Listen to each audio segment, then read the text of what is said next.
Hello, everybody. So welcome to this new session of the COMSOC video seminar. So we'll have two speakers today. The first one is Dolors Berga from Girona. And next we'll have Oliviero Nardi from Vincent. So you know the rules. We have 20 minutes for each, 10 minutes for questions, and a coffee break in between. So Dolors, I will ask you to share your screen, please. Okay, thank you. Just 1 minute.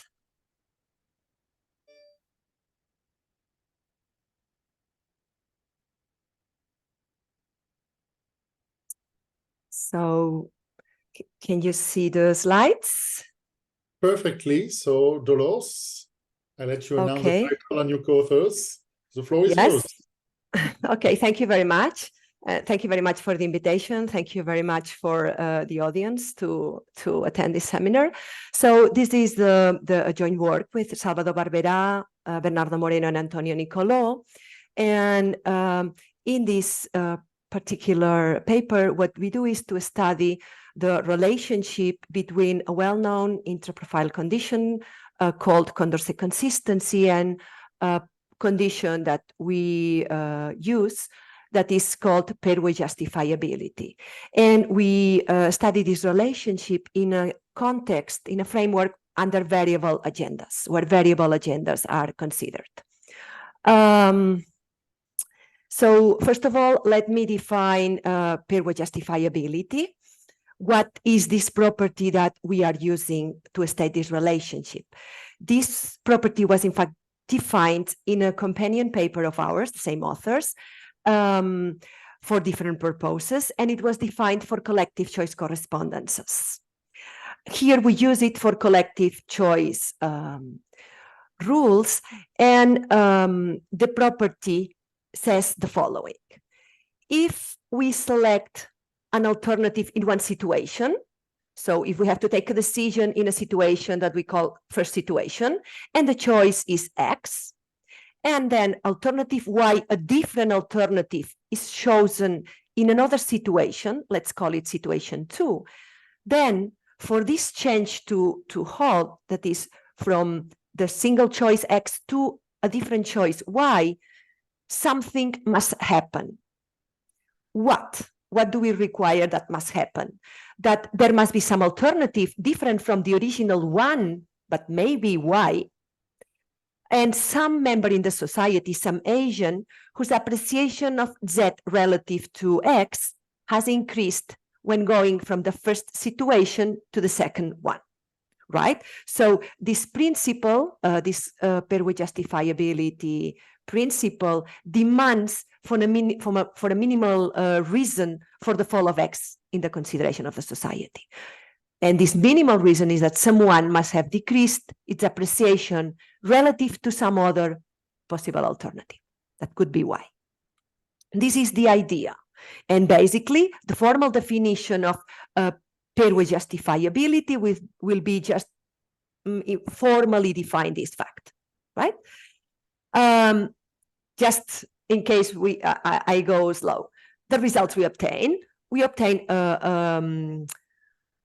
an even only if condition that tells us, an even if characterization results that tells us that along with neutrality and anonymity, pairwise justifiability implies the Condorcet principle, that the Condorcet principle must be respected, that is, pairwise justifiability implies Condorcet consistency, and in fact, it's equivalent under some particular domains. However, this equivalence does not always hold. In many situations, we only have the following implication, that is that Condorcet consistency implies pairwise justifiability on any domain in which there exists a strong Condorcet winner. These are our results. Sometimes we have an even only if, sometimes we just have that Condorcet consistency implies pairwise justifiability. Related literature. Of course, we are not the only ones or the first ones to study neither the frame setup. We consider collective choice functions. So, I mean, all these papers consider collective choice functions, but in all these papers, they study also the relationship between Condorcet consistency or alike properties applied to a particular context with other interprofile conditions, right? And at the end of the talk, I will mention which is the relationship between our main result with Campbell and Kelly's results using strategy proofness instead of pairwise justifiability, and with respect to Horan, Osborne, and Samwer, where they also use other properties and state some similar, or let's say related relationship, and also with the recent working paper that I will also mention, right? But of course, there are many, many, many references. I'm sure I forget some. In the paper, we have more, but I have summarized it with this one. So these are more related to the setting, right? So which is the setting? Which is the framework we are considering? We consider collective decisions for societies with a finite set of individuals facing a set of alternatives that has the following structure. So agents are endowed with preferences, and the combination of these preferences are the preference profiles, right? And we have a family of admissible preference profiles. So here, this will be the domain of admissible preference profiles. On the other hand, the society might face decisions regarding sets of alternatives, each one called an agenda. And we have a set of potential agendas. There will be a collection of feasible sets on which we may be able to decide. The society must be able to decide. Then, just joining these two facts, we have our main animal. So our object of decision is the collective choice function, is called collective choice function, and selects an alternative, is a function. So we select one outcome for each couple, for each pair of admissible preference profile and fixed agenda. So set of alternatives where we need to choose from, right? That will be our object of analysis. Note that on the one hand, social choice functions, and on the other hand, choice functions are particular cases of collective choice functions. Why? So if we fix, for example, the agenda and we consider a fixed set of alternatives, either the set of alternative, the original one, or a subset, we would be in the setting of social choice functions. Just the preference profile, and we get one alternative for each preference profile, right? But on the other side, if we have a fixed profile of preferences, and we fixed the profile of preferences, and only agendas may vary, then we are in the setting of choice functions, right? The notation, more than the model, here is some notation, just in case I'm talking about it along the presentations. So we will have a finite set of agents, capital N, we'll have at least two agents. A is the set of alternatives, at least two. The set of all non-empty subsets of A is denoted as calligraphic capital A. So this is 2 power of A. Then, as quite usual, capital calligraphic R will be the set of all complete reflexive transitive binary relations on A. And Rn will denote the universal domain. And usually Pn denotes the strict universal domain, right? So, which is our object of analysis? Which is the collective choice function, right? The collective choice function is a mapping that assigns an alternative. It assigns an alternative to each pair of preference profiles and agenda, right?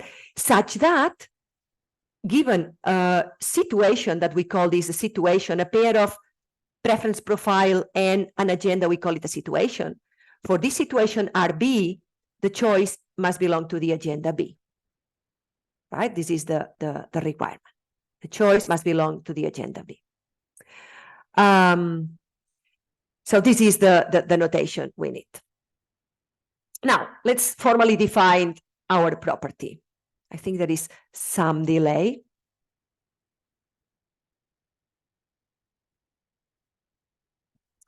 Okay, so we say that a collective choice function satisfies pairwise justifiability on a subdomain of preferences and a collection of agendas, calligraphic D prime and calligraphic B, if the following holds. So we are formalizing the informal definition, explanation of pairwise justifiability we gave at the beginning. We said, if we consider two situations, situation one, that is defined by a pair preference profile R and agenda B, that's situation one, under which we choose our collective choice function, choose X. And now when we change to another situation, let's say situation two, where there is a preference profile, say R prime and an agenda B prime, whose outcome is Y different from the original one, but both X and Y, so the original choice and this choice in this situation, this new situation, were both feasible initially and now, then, so if this has happened, if we change the choice from X to Y and both were possibly chosen, then there must exist some agent in the society and some alternative different from the original one, such that for this agent I, the appreciation of Z has improved when going from the original situation to the new one. That is, either originally Z was strictly worse, and now is either indifferent or strictly better, or originally X was indifferent to Z, and now Z has become strictly preferred. Okay, this is the formal definition of pairwise justifiability. A quick example with a very easy framework. Two agents, a fixed agenda, which is the set of alternatives, let's call it XYZ. And let's consider only that the domain of admissible preference profiles are just two. So, and we call it R and R prime. R and R prime, in this case, are strict preferences, but they shouldn't be. We could allow for indifferences, but let's start with an easy case. So R tells us that for agent one, X is strictly preferred to, Z is strictly preferred to X and X is strictly preferred to Y. While for agent two, Z is strictly preferred to X and X is strictly preferred to Y. And under the profile R prime, the preferences of the agents are these ones. P prime, Z is preferred to Y, Y to X, and Z is preferred to Y, Y to X also for agent two. Then in this case, if we define, we only have two situations, RB and R prime B, then if under the first situation the outcome is X, we define C that in such a way that under the first situation the outcome is X, and under the second situation the outcome is Y. And observe that this rule defined in this way satisfies pairwise justifiability. Why? Because there is an agent, for example, agent one, for which and an alternative Z, in particularly alternative Y, for which originally for agent one, Y was worse than X, but now Y became strictly preferred, right? So this rule satisfies pairwise justifiability. A brief comment for the two subsettings, the two type of settings that are embedded in ours. The one where we fix the profile and the one where we fix the agenda. Although the objective of this paper is not related with the conditions we will be talking. The aim of this. Sorry, I was looking at the questions. Wait a second. I will answer them. I will answer them. So so although the objective is not compare pairwise justifiability with all the type of conditions that have been defined for each one of these two particular settings, let me mention a couple of things, important ones. First, if we fix the profile, pairwise justifiability becomes this property. That is, for any pair of agendas with empty intersection, if the outcome under the two agendas belongs to both B and B prime, then the outcome must coincide. This is pairwise justifiability applied to the case of a fixed profile. And note that in this case, we can relate this property to consistency properties like alpha consistency, beta consistency, and all the type of consistencies. So what we know is that there is this relationship between pairwise justifiability and sense alpha consistency. That is, that pairwise implies sense alpha consistency, and the converse holds when we consider that all agendas are feasible. 2 at the power of A are feasible, right? Here is a quick proof, but we will not spend more time on that, just to observe this. And there will be for sure relationship with other type of properties that we have not checked. That's the truth, right? Well, the other setting, fixed agenda. So if we fix the agenda, we can define pairwise justifiability for social choice functions, right?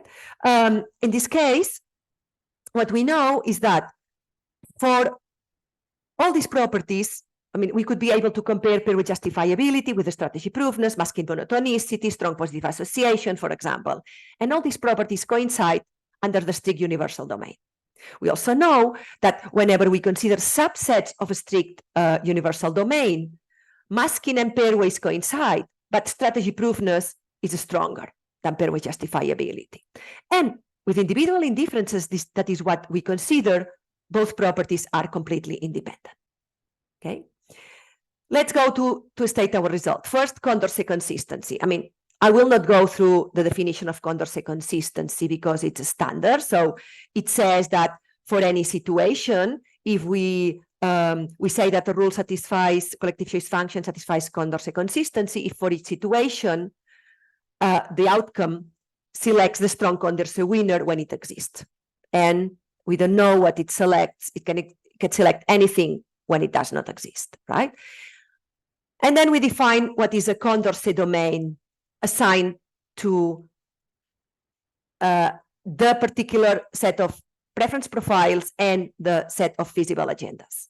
And this Condorcet domain is the subset of all profiles, such that for all situations in this domain and the calligraphic capital B and agendas, there exists a strong Condorcet winner.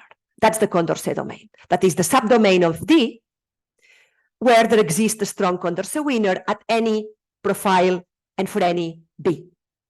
Okay, so it's important to notice that this is a strong condition because it requires for any R, the strong Condorcet winner must exist for any B for this preference to belong in the Condorcet domain. If this is the case, then we can state our main result.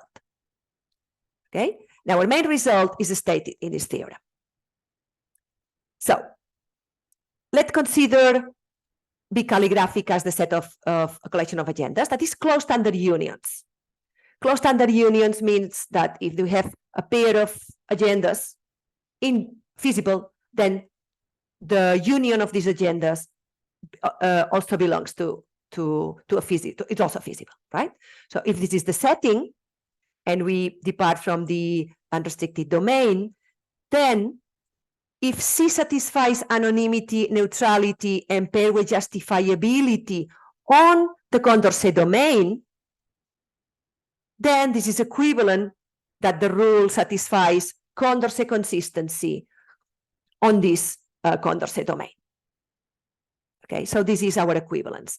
Anonymity, neutrality used in the standard way. That's why I didn't go through the definitions. anonymity and neutrality, and pairwise justifiability is equivalent to Condorcet consistency. That's our main result. And the comparison with other, with the literature, it's important. Campbell and Kelly. What do Campbell and Kelly do? They study the relationship between anonymity, neutrality, and strategy proofness instead of pairwise justifiability, but for the setting where the agenda is fixed, there is a single agenda, and whenever preferences are strict. Okay, so our result is not a corollary of theirs, since we allow for indifferences, and pairwise justifiability and strategy proofness with indifferences are independent. Even for, and moreover, we consider variable agendas, right? And even for the strict subsets of preference profiles, or subsets of strict preference profiles, we have that strategy proofness is stronger than pairwise justifiability, so we wouldn't get a corollary in that setting either, right?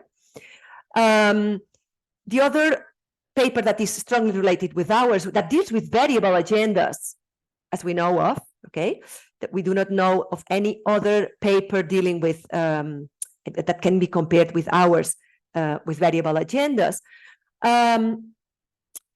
What they do is to state a relationship between also, so it's kind of a generalization of May's theorem, okay?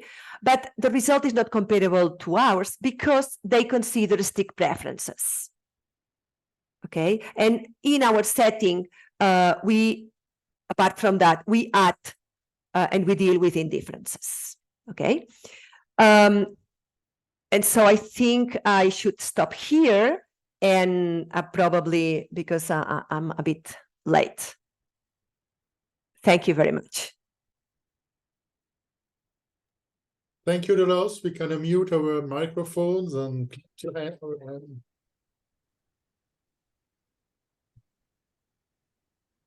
okay, so I just perhaps a brief clarification. I would like to see the definition of the condition again, if you don't mind. Sure.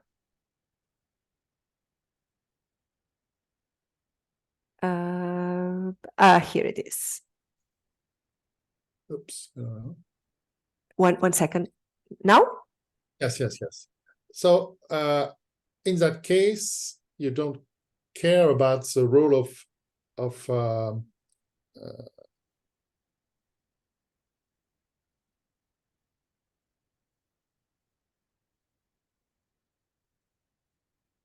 so you take the case z equal y, but imagine I have a modification with a z which is not in an agenda. What does it mean? If I have considered, does it mean, oh, it is because the rule has to be defined on all agenda that you will get, that you don't care? Exactly. What we need is to deal with all agendas. That's why we cannot impose that z equals y. Right? Okay. I mean, we cannot, I mean, we could impose it. In fact, there is a property by Elias that we compare with pairwise justifiability in the general setting we analyzed in a companion paper, where he considers what are you mentioning, right? So but we need to compare. Even if z is not in this agenda, as I'm considering all the agendas at the same time, it's going to have an impact on other agendas. Okay, thank you. You're welcome. There was a question by Bill. Pairwise justifiability. Yes, I think this may be related to your question. There's a property called one-way monotonicity considered by Ramsey, Sandra, and I in a 2009 paper. It's related in spirit, I think, to the property you're looking at, and I think it might be interesting to compare them. That's my comment. Okay, thank you. Yes, Will. I'm sorry. Yeah, we know. I mean, we didn't know. I mean, we didn't know. We didn't check the exact relationship with one monotonicity. We have checked the relationship with a property that Samber, Ramsey, analyzed in a different setting of implementation where he considers money, that he called almost monotonicity, right? The settings are different, so we can compare it We can compare the two properties whenever we, restrict to the same setting, right? And then, in that case, what we observe is that for strict preferences, the two conditions coincide. Whenever we fixed the agenda. Otherwise, we cannot compare them. But we will check about this one monotonicity that now I don't remember exactly how it works, but for sure, it would be interesting to do this comparison. Thank you. Yeah. One curious situation is that although the two properties seem related in spirit, my monotonicity is inconsistent with Condorcet consistency. So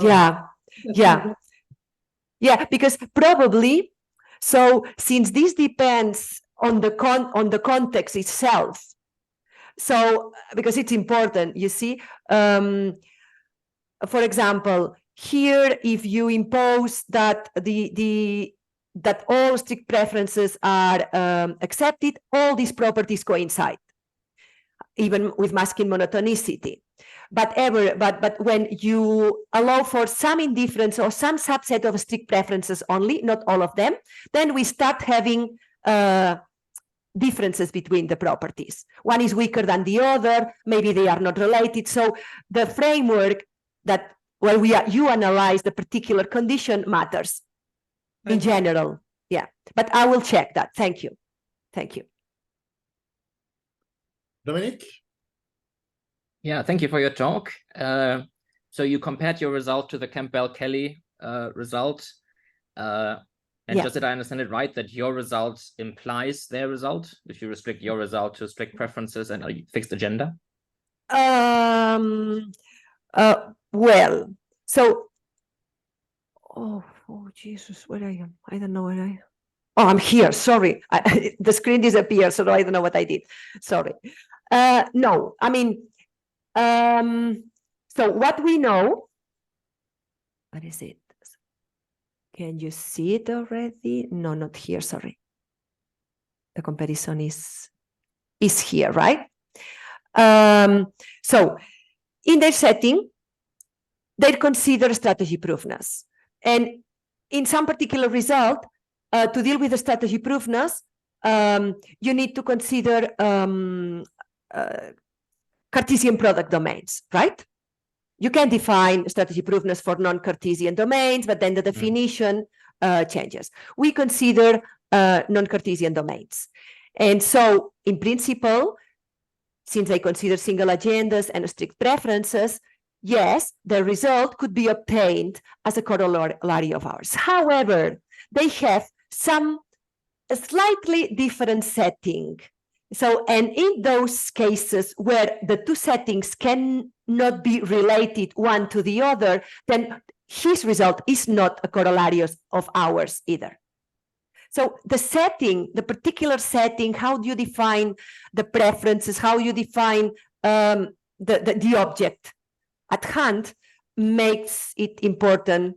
It's very important for the comparison of preferences. So no, only for the particular case where the two settings coincide, the result is a corollary of ours. But they have results that we, of course, cannot obtain because their setting is different. There are crucial things that cannot be analyzed. So it's kind of framework dependent in some sense. Okay, thank you for this precise answer. Is there any other question? Priori, no? I mean, I put another question in the chat, so, okay. Let me ask it. Sure. So can your result be seen, suppose if we have the universal domain, right? Maybe we fix the agenda, then suppose I'm not a Condorcet extension, I'm border or something, not a Condorcet extension, then that means that I fail, but I'm anonymous and neutral, that means I fail pairwise justifiability even between two situations where Condorcet winner exists. And maybe you might say that this is particularly bad, and so would be a reason to be a Condorcet extension. Have you thought in this direction?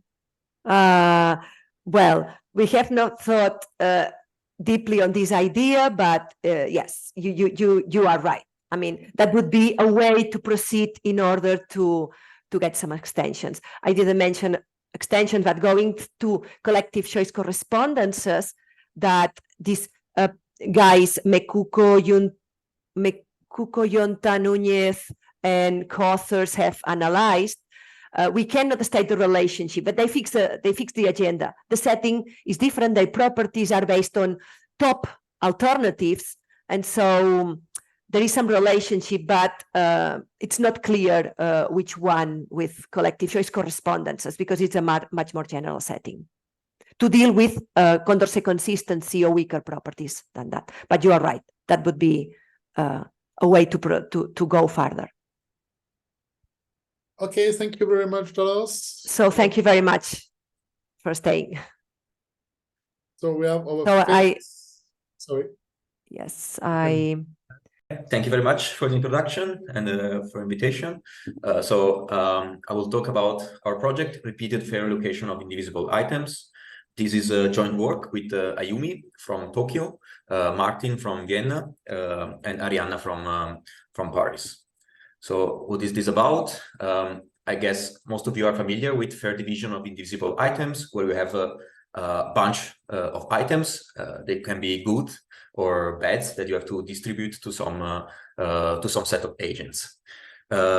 Usually here, one of the main problems is the contrast between fairness and efficiency, meaning that if you want to be fair, if you want to have a fair distribution, whatever fairness means in this context of your items, you cannot always guarantee to be also efficient, which means using well your resources. So what is usually done in this situation is that we look for relaxations of our notions of fairness or efficiency.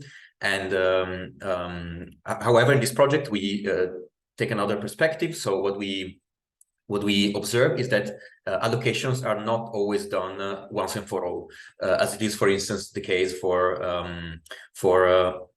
I don't know, inheritance settlements or things like that, but often they're done repeatedly.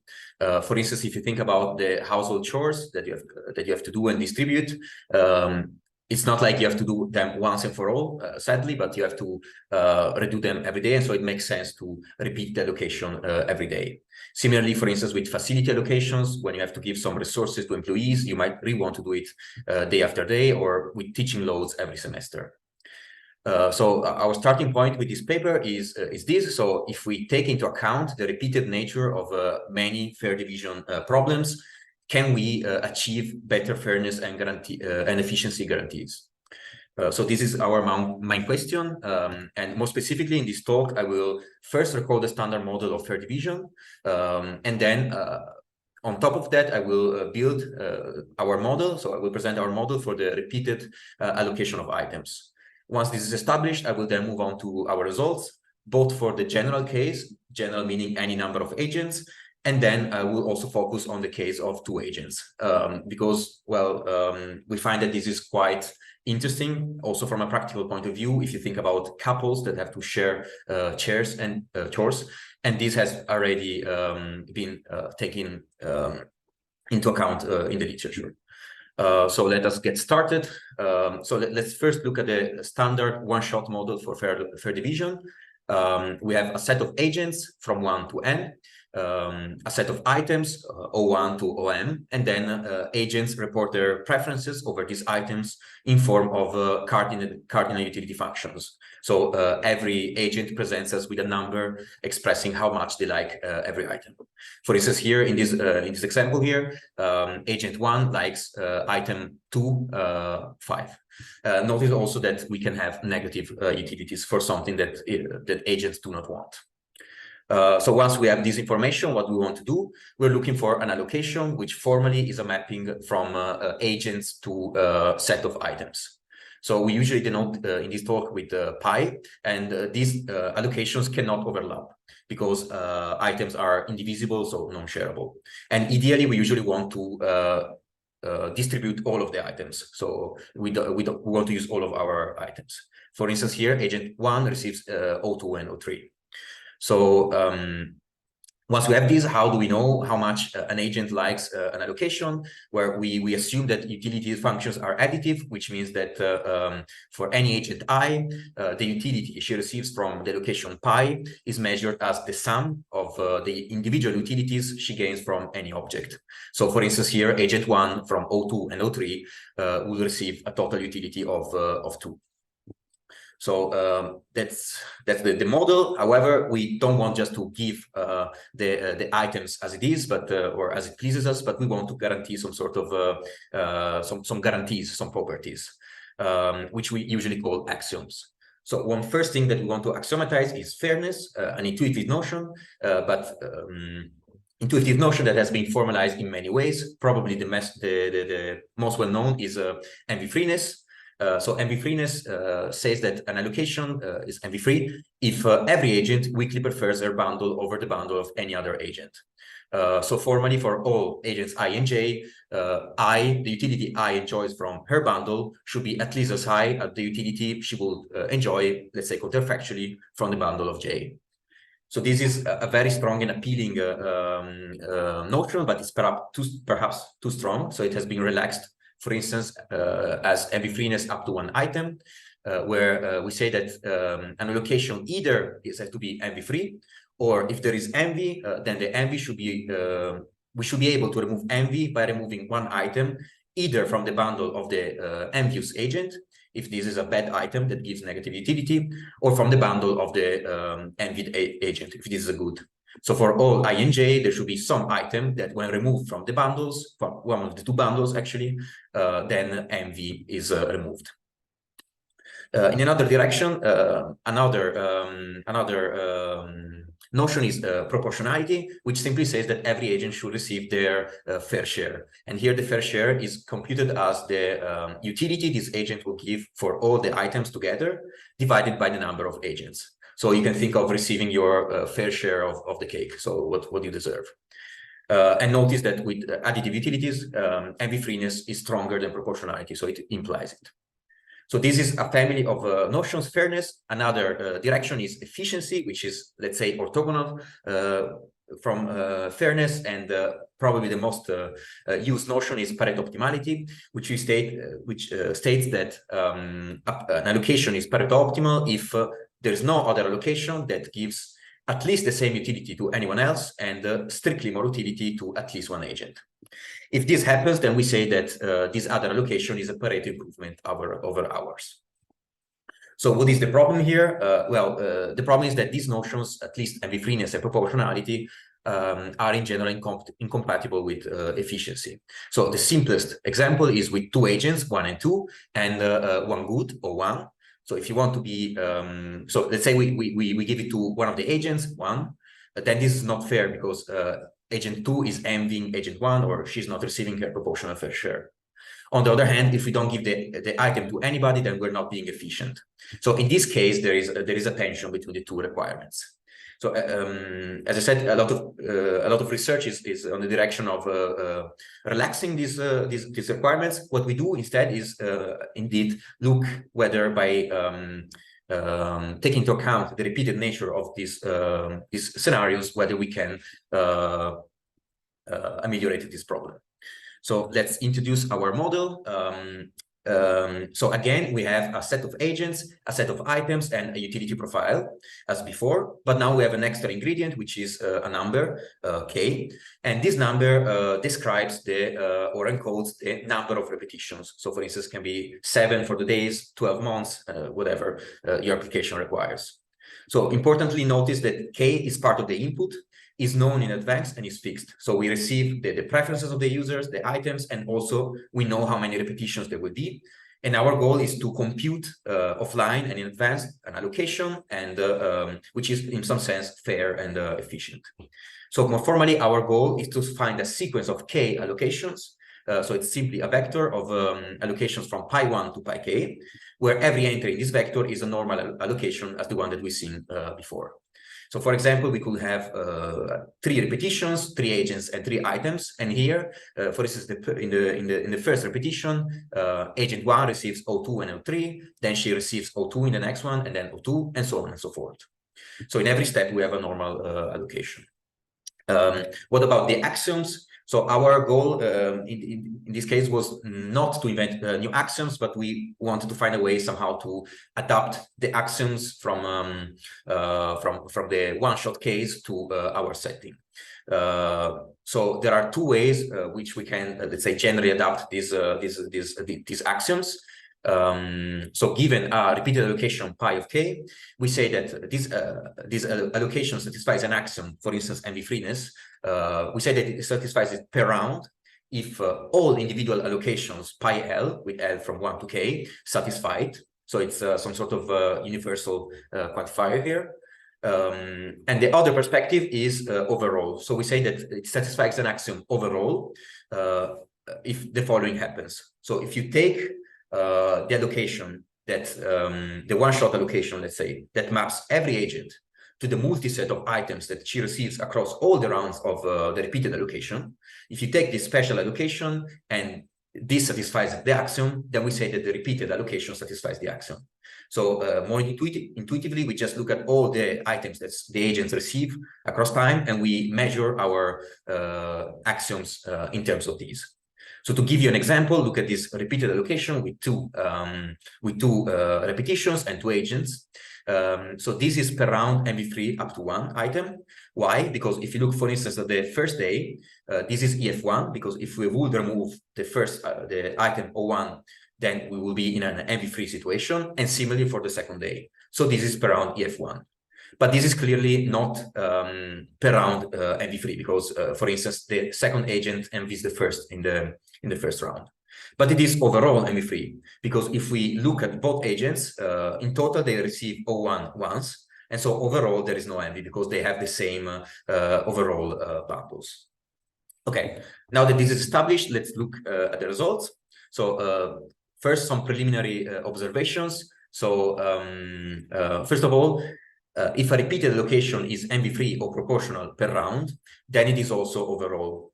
This follows from additivity. For instance, if it's easy to think about proportionality, if you have your fair share at every step, then overall you must have your fair share as well by additivity. On the other hand, opposite direction, if a repeated allocation is Pareto optimal overall, then it also must be Pareto optimal per round. Because if this was not the case, then it means that there is one repetition that is not Pareto optimal.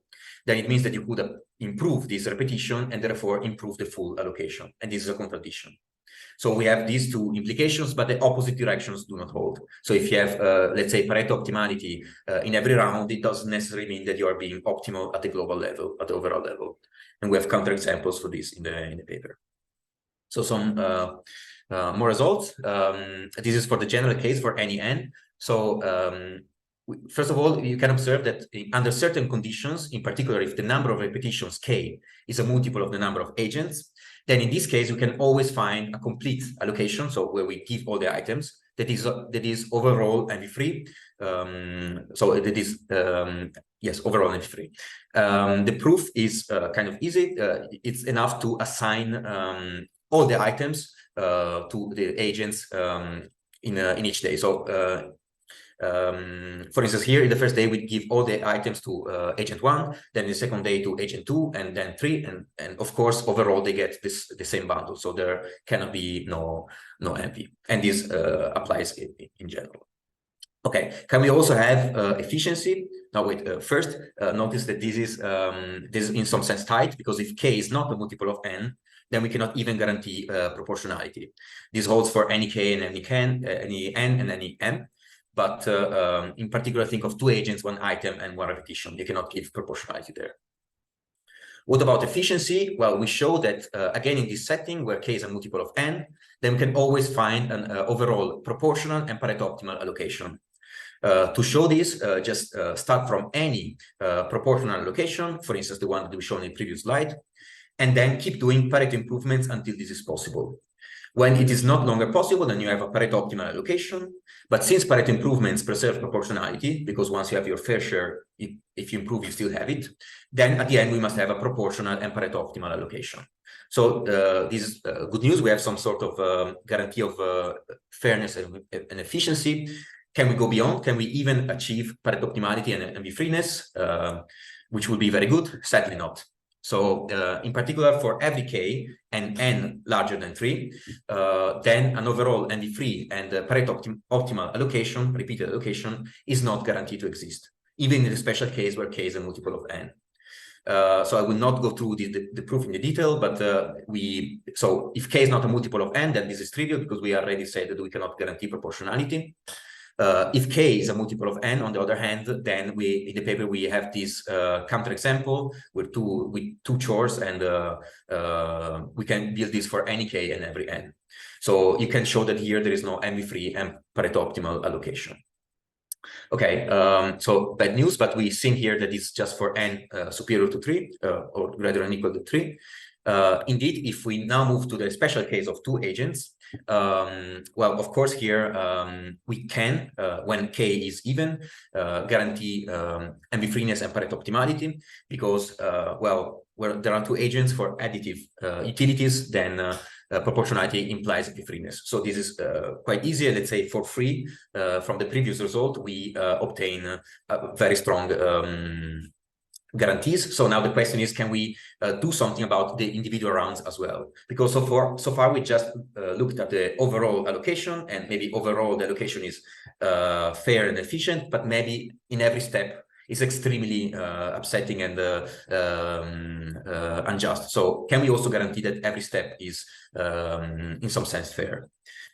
So well, first of all, in the special case where we only have 2 repetitions, so we have 2 agents and 2 repetitions, this is quite restricted, but here we can always guarantee to have an overall NV-free and Pareto optimal allocation that is additionally per round EF1.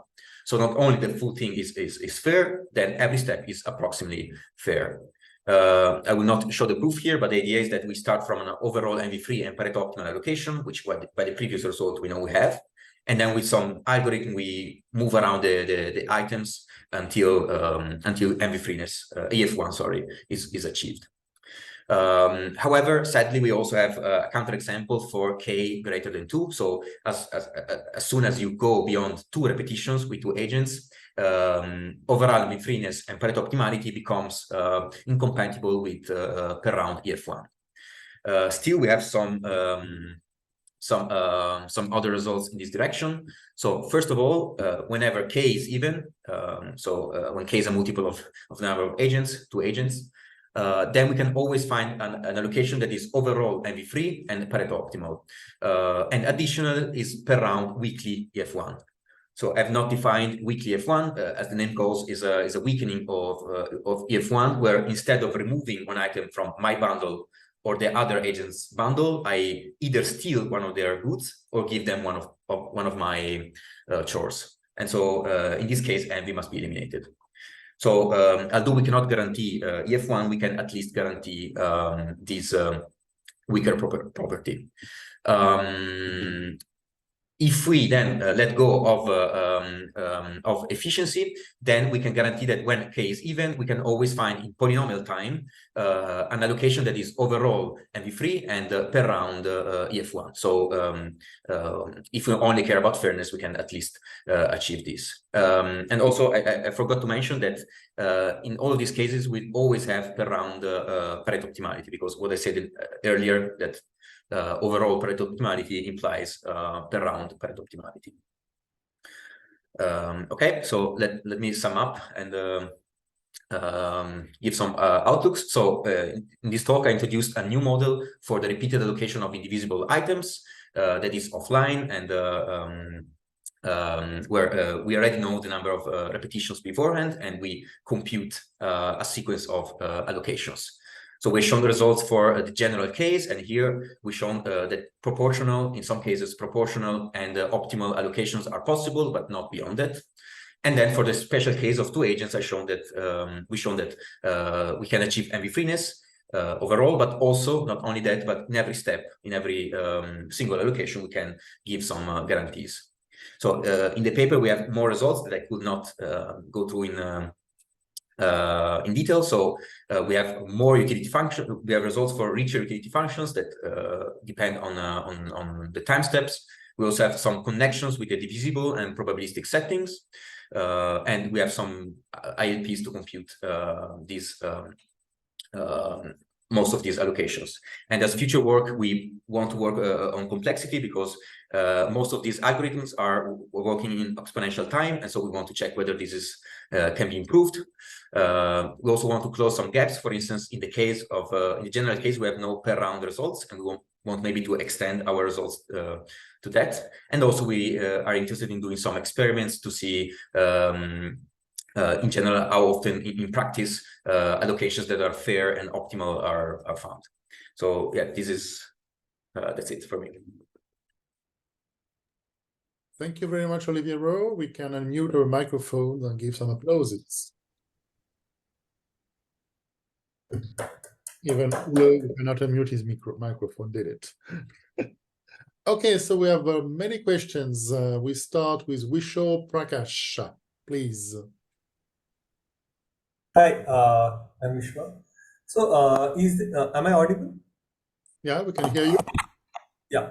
So, is there any relationship of this notion to this another notion called this best of both worlds, where you find NV-free allocation, fractional allocation, which can be decomposed for multiple EF1 allocations, or even prop allocation, which can be decomposed into multiple prop1 allocations. And so is there any, I mean, there people try to minimize K as much as possible.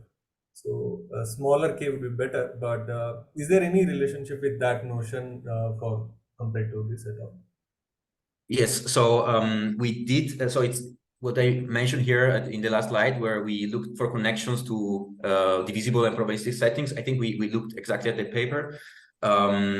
So what we did there is that if we assume that K is not given as input, then you can somehow pretend that this is the divisible setting. The only thing you have to make sure is that you have fractional allocations and not real numbers, let's say. And then once you have that, then you can always find an NV-free and Pareto optimal allocation and some other also per round guarantees. I think you also asked something about the assumption on K, whether it's polynomial. So I think so far with these results that I just outlined, we don't have any guarantees on that, but it's one of our open questions is to find the smallest K such that you can guarantee an NV-free and Pareto optimal allocation. Does that address somehow your question? Yeah. Thank you. Thank you very much. Ulo cannot speak, so I will read this question. Do things change significantly if you allow different preference for each point in time? Clear that negative. Clear that negative results only get worse, but what about positive results? So yes, we have some of these extra results. Some holds, some not. So it's not the same picture. There are some differences. Right now I don't remember exactly what changes. But so yeah, we also needed to come up with a new definition for instance for fairness, because proportionality didn't make much sense anymore. Because so what we studied in particular is what happens if the more you receive an item, the less utility gain from that. That's also an option that's been proposed in similar settings in the literature. And yeah, we checked results for that. Not all the results still hold. Some of them become a bit weaker. Yeah. Bill, can you come with your question? Yes. So a related setting might be a single allocation in which each item is cloned exactly K times. I'm not sure whether you could then break that down into a day by day or period by period allocation. But the question is, in terms of overall satisfactory, is there any difference between the two settings? I see. So yeah, it will not be the case for as you said for per round. Overall, I think it will be this. So for our results, I think it will be the same mostly. Yes. For the overall results, I think with our definition of overall satisfaction, let's say, or overall axiom, I think it should be more or less the same, if I understand correctly. Okay, yeah. we have a question by Florian. Florian?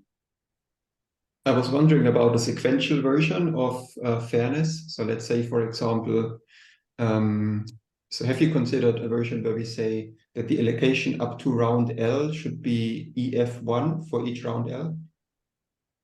Yes, so it's one of the things we brainstormed at some point, but we didn't have time to check that yet. But it's really, I think it's really interesting especially for in connection with the variable k case. So the case where k is not given as input, but it's very nice if you so let's say that the only way to guarantee fairness overall is a very large number of repetitions, and then it will be very interesting to guarantee that also up to every point it's approximately fair.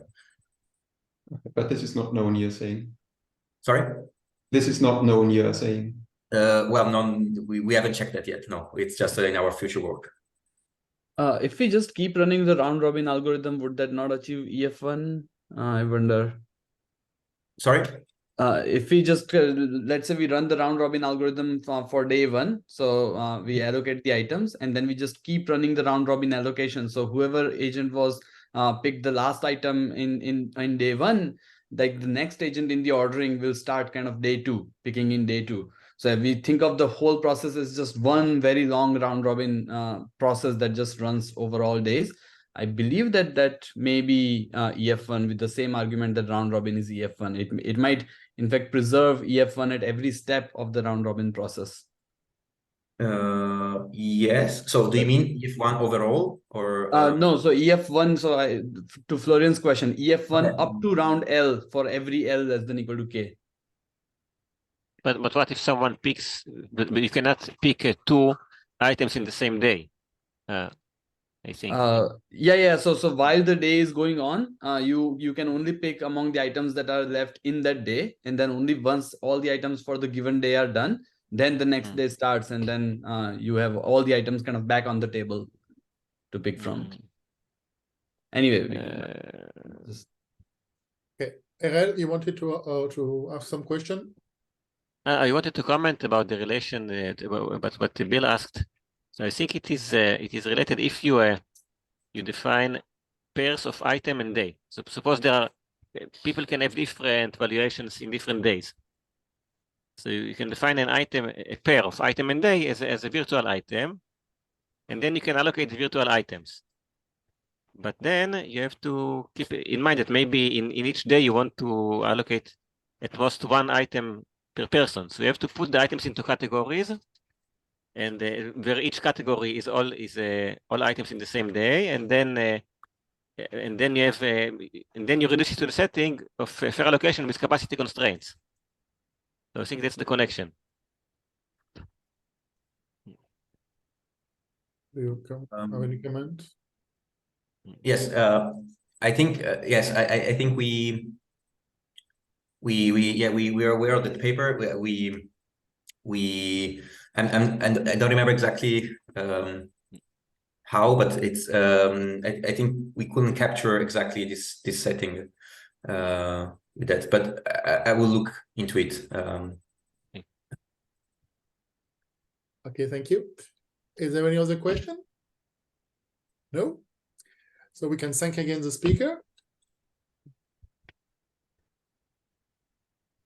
And we will meet in November for the third Thursday of November for our next COMSOC video seminar. We'll tell you soon which will be who will be the speakers. Thank you, everybody. Goodbye. Thank you. Thank you very much. Bye. Bye-bye. Thank you. Bye. Bye.